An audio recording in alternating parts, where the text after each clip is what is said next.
আমি আমার ডিপার্টমেন্টের সবচেয়ে ভালো রেজাল্ট অর্জন করেছি ছাত্র শিবিরের কারণে। আমার মুখে দাঁড়িয়ে উঠেছে, আমি দাঁড়িয়ে রেখেছি ছাত্র শিবিরের কারণে। আমি নামাজ পড়তাম না, আমি গভীর রাতে তাহাজ্জুদের নামাজ পড়েছি ছাত্র শিবিরের কারণে।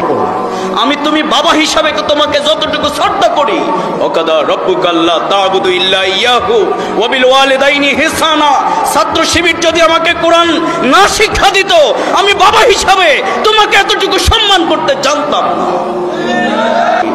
বাবা তুমি যদি আমাকে সব থেকে বঞ্চিত করে দাও, আমি ছাড়তে পারবো না। আমি বারবার আমাদের প্রিয় ভাই শহীদ আমিনুল ইসলামের কথা মুসাবের কবরের পাশে মনে হচ্ছিল। এই জন্যেই শহীদ আমিনুল ইসলাম বিমান সবচেয়ে মেধাবী ছাত্র ছিলেন,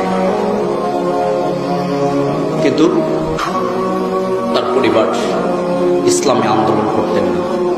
বাবা অন্য সংগঠনের ছিলেন, বাড়ি থেকে বের করে দিয়েছে। তিনি তার বাড়ি থেকে বেরিয়ে যাওয়ার সময় বারবার চিন্তা করছেন, আমি বিএল কলেজের মেধাবী ছাত্র হয়েছি ছাত্র শিবির করার কারণে। আমি আমার ডিপার্টমেন্টের সবচেয়ে ভালো রেজাল্ট অর্জন করেছি ছাত্র শিবিরের কারণে। আমার মুখে দাঁড়িয়ে উঠেছে, আমি দাঁড়িয়ে রেখেছি ছাত্র শিবিরের কারণে। আমি নামাজ পড়তাম না, আমি গভীর রাতে তাহাজ্জুদের নামাজ পড়েছি ছাত্র শিবিরের কারণে।